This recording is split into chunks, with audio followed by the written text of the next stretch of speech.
Hey guys, another video as promised. Knocking them out today.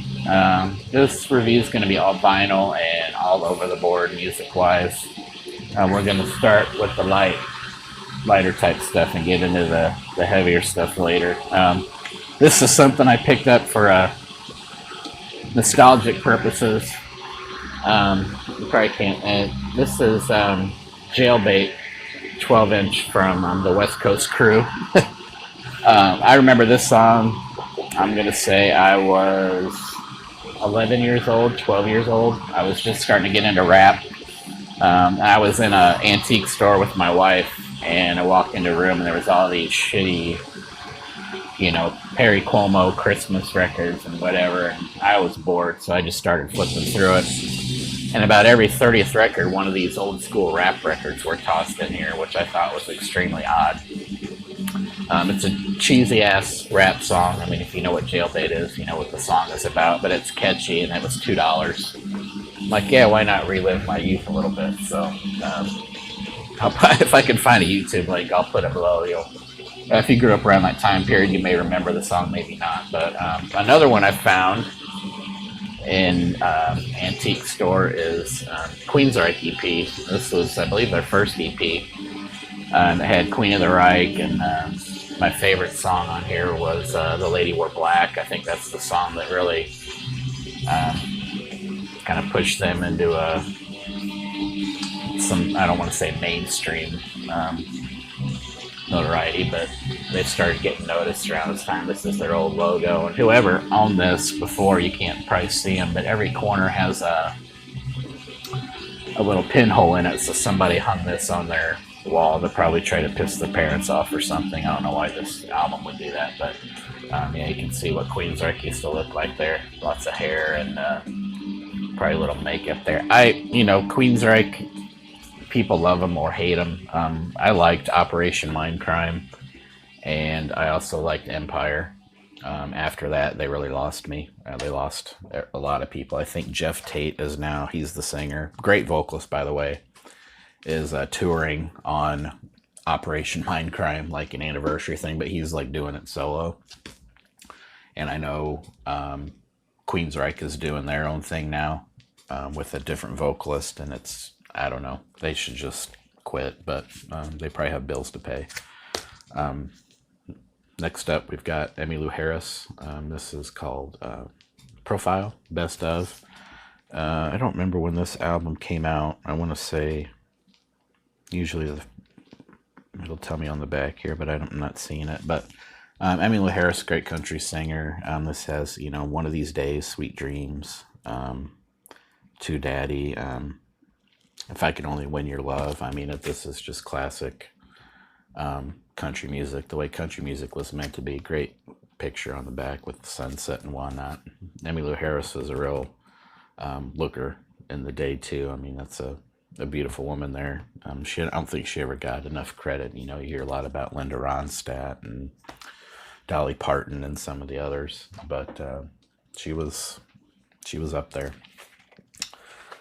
Next up, this came out on Record Store Day this year. This is a band that I can't imagine how many heads would explode if they came out today. This is Anal Cunt. AC is what they typically go by. The A looks like you know what, and the C looks like you know what. This is Picnic of Love. So this is unlike any Anal Cunt album you've ever heard. It's kind of a joke in a way. It's also on pink vinyl.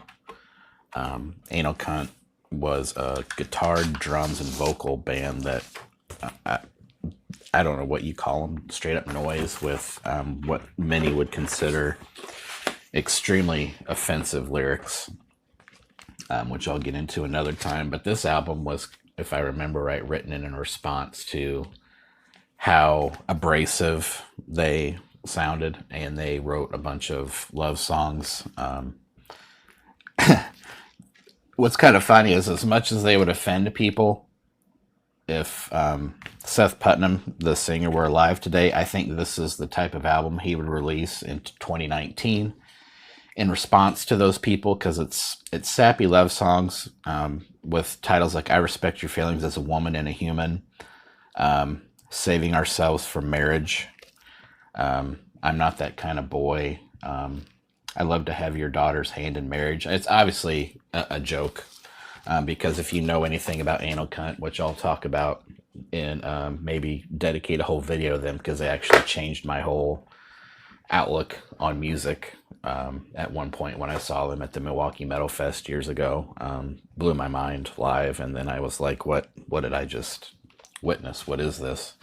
Kind of cool. The back covers two guys and they're cradling a little cat there. I don't know if you can see that. So yeah, these guys offended everyone even back then. I can only imagine what would have happened now. And like I said, this is the kind of album they would have released in response to that. It's kind of like, oh, we're too offensive. Okay, we're gonna write cheesy acoustic love songs with stupid titles that we really don't like, but if we don't agree with. So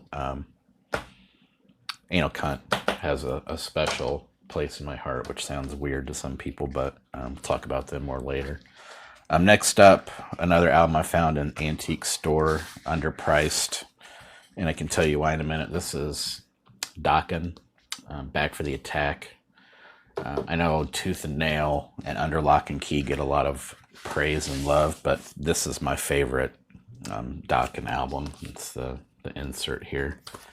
Not a lot there, just credits and crap. But George Lynch is a great guitar player. Some of the riffs on this album were just spectacular. I don't think there's a bad song here. Dream Warriors was so cheesy. I mean, I know they probably got paid pretty well to do this. Then was it the Nightmare on Elm Street 2 song or 3 is on here as the last track, but every other song on here is great. If you're a guitar nerd, Mr. Scary, the instrumental from George Lynch, is solid. But this was normally, I don't think I would have picked this up, but it was underpriced simply because if you look at the label here, that's not a normal label. This is, if you look super close, I don't know if I can get it on the camera, not right here.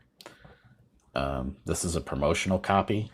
So these were copies that record labels would send out to radio stations back when they played albums to kind of promote the album before it came out. Technically, they weren't supposed to sell these to anyone. And back here you can see I don't know if you can see, there's like a gold stamp on the back. So if you're ever record hunting and you see a record you like, but you're like, oh, I already have that. But if it's a promo copy, you might want to pick it up. They're usually a lot more rare than the standard copy. And this still has the little sticker on the front, Burning Like a Flame. That was the big MTV Headbangers Ball hit. Again, don't judge this album by Burning Like a Flame and Dream Warriors, because every other song is pretty heavy, actually. Doesn't get enough love, so check that album out. Now we're going to get into some of the heavier stuff. This is Dark Days Ahead by Iron Reagan. Nothing too mind-blowing here. Straight up what I call crossover. Some of these guys you probably know from Municipal Waste. This is a 5-song EP, 45. I keep saying 45, but yeah, 45 RPMs. It's not a 45 though. It's a full-size record there, but 45 RPMs on there. Good stuff. Again, if you like Iron Reagan, if you like crossover / hardcore with the gang vocals, more on the faster side, thrash side, as opposed to the hardcore side, check out Iron Reagan. Next up, this band has been getting a lot of hype lately. I was supposed to go see them live, opening for Obituary. With who else was going to play? Midnight was going to be playing, Obituary, this band, and someone else I can't remember. Anyway, this is Devil Master. This is, was it Satan Spits? Yeah, Satan Spits on Children of Light. Been getting a lot of hype. I bought this kind of going in blind. It's what I would call, God, it's hard to describe, gothic / punk / metal. Comes with this creepy poster. This is what the band looks like. Yeah, I know what you're thinking. I thought the same thing too. There's a fourth guy in here. He's way kind of hiding back here. Kind of the creepy horror vibe, kind of like the Misfits with a lot less catchy and more black metal punkish type. This version, though, I think they only made a couple hundred copies of these, I believe. They call it the Webs of Sorrow edition. If you look at it, it looks like a black vinyl, but if I can get the light to shine on it just right, which I probably can't, it's actually a translucent, like a blood red. You probably can't see that. It's like a blood red see-through vinyl, which is kind of cool when you hold it up to the light and you can kind of see through there, and it's like it's like blood red. It's like a crimson color, which is pretty cool. But if you just hold it like this, it looks just like a black record. I don't know. I like this album. The production on it kind of sucks. It kind of sounds all over the place. Doesn't feel very polished, which is maybe what they're going after. Again, if you're going after the punk vibe, that's probably the kind of production you want on this thing. There's the back. This came out, was this Relapse? Yeah. So I don't know. It's bordering on cheesy, but I think that's kind of what they're going after. There's about 4 or 5 songs on here I thought were pretty good. Again, nothing, I'm not going to tell you to run out and buy this, but if you like the horror vibe mixed with some black metal and punk rock, definitely check it out. This album goes without saying. I talked about this band before, and it goes without saying about how great this is, but this is High on Fire. This is, what is it? De Vermis Mysteriis. To me, this is the best High on Fire album. It's heavy from start to finish. The production on this is top notch. If you remember in my previous, I talked about their new album not too long ago, how the production sounded kind of thin. I did get a chance to play it in my car. This is just black vinyl, so nothing exciting to show you there. I did play it in my car, the new album. It does sound a little better on certain stereos, but there's nothing crazy or interesting about this album other than how good it is. I would recommend picking this up. I bought this on a whim. I had this on CD at one time. Have no idea what happened to it. I was in a record store. Saw it still sealed and everything, so I decided to pick it up. Came out about 7 years ago. I was surprised to still see it on the shelf for at a record store somewhere. So glad I picked that up. I forgot how great it was. I put it on as soon as I got home and cranked up the stereo, and yeah, it holds up after all these years. And last but definitely not least, if you want to talk about a mindfuck, this is the new Full of Hell. This is called Weeping Choir. Some people, this is also came out on Relapse. Some people kind of, when I read reviews of these guys, they just call them grindcore, and I don't think they're grindcore at all. And this is actually some cool vinyl here. This is like, what do they call it? A gold and silver merge splatter edition. And there were 1,000 of these made. I tried to jump on the pre-sale to get one of the more rare versions, but it sold out pretty quickly. Also comes with some cool artwork here on the inside. These guys definitely have elements of grindcore, and there's lyrics there if you want to read them on the inside. But these guys also toss in a lot of noise into their songs, which it's off-putting to some people. I like it because it adds a different element to the music.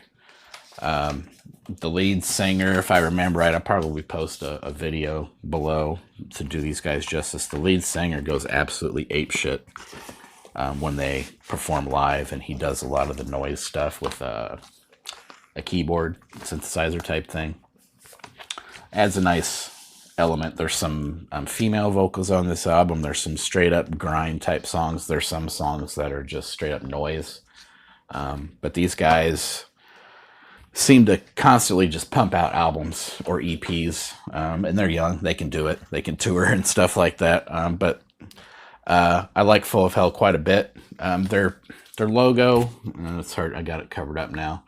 I mean, that logo's been used a million times before. Like Gate, I got the new Gate Creeper coming, same style, which is a nitpick thing, but music-wise, love it. Love the weirdness of it. It's one of those albums that you can't just put on in the background. You got to kind of put it on, and it'll fly right by, and you'll be like, "What did I just listen to?" You got to put it on and listen to it. So definitely check out Full of Hell if you're on the grind / noise end of things. And when I say grind, not Napalm Death type grind. These guys are, I would say, more like a Pig Destroyer with a lot more noise attached to the song. So if you're a Pig Destroyer fan and you want to make the leap to the next echelon of crazy grindcore, check out Full of Hell. Trumpeting, or not Trumpeting Ecstasy, that was their last album, Weeping Choir. That's it for this video. My next video is going to be the one I alluded to a couple videos ago, where I'm going to unbox a bunch of stuff I have right back here that I won in an auction. I know a few of the things in there, but most of it I kind of bought blind, so that may have been a mistake. But I'm going to unbox it and show it to you one at a time. As I get them, it'll probably be 2 or 3 videos given the amount. So stay tuned for that. Be sure to subscribe, and thanks for checking us out.